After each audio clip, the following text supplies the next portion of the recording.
വയനാട് മുത്തങ്ങയിൽ ജനവാസ കേന്ദ്രത്തിലെത്തിയ കരടിക്കുട്ടിയെ വനപാലകർ രക്ഷപ്പെടുത്തി. ഇന്ന് രാവിലെ 7 മണിയോടെ മുത്തങ്ങ മന്മഥ മൂലയിലാണ് കരടിക്കുട്ടിയെ എത്തിയത്.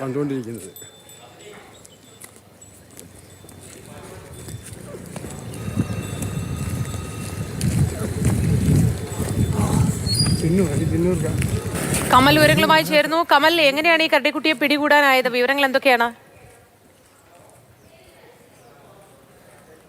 മോത്തി, ഇന്ന് രാവിലെയാണ് ഈ 3 മാസം പ്രായമുള്ള കുഞ്ഞു കരടി ഈ വനത്തോട് ചേർന്നുള്ള ജനവാസ മേഖലയിൽ എത്തിയത്. നാട്ടുകാർ വിവരമറിയിച്ചതിനെ തുടർന്ന് പൊൻകുഴി സെക്ഷൻ ഓഫീസിൽ നിന്നുള്ള വനപാലകരെത്തി കുറ്റിക്കാട്ടിനുള്ളിൽ നിന്ന് കരടിക്കുഞ്ഞിനെ പിടികൂടുകയായിരുന്നു.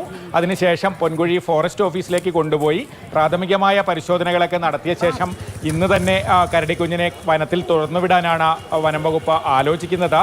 സാധാരണഗതിയിൽ മറ്റു മൃഗങ്ങളൊക്കെ ഇത്തരത്തിൽ വനത്തിനോട് ചേർന്നുള്ള ജനവാസ മേഖലയിൽ എത്താറുണ്ടെങ്കിലും ഇത്തരത്തിലൊരു കരടിക്കുട്ടി, ഇത്രയും ചെറിയൊരു കുഞ്ഞു കരടി ജനവാസ മേഖലയിൽ ഇറങ്ങുന്നത് ഒരു സാധാരണ കാര്യമല്ല. എങ്ങനെയോ അമ്മയുടെ അടുത്ത് നിന്ന് മാറിപ്പോയതാകാം എന്നാണ് കരുതുന്നത്. എന്തായാലും സുരക്ഷിതമായി വനംവകുപ്പ് ഓഫീസിൽ എത്തിച്ചിട്ടുണ്ട്. ഇനി സാഹചര്യങ്ങളൊക്കെ നോക്കി വനത്തിനകത്ത് തുറന്നുവിടാനാണ് ആലോചിക്കുന്നത്. ശരി കമൽ.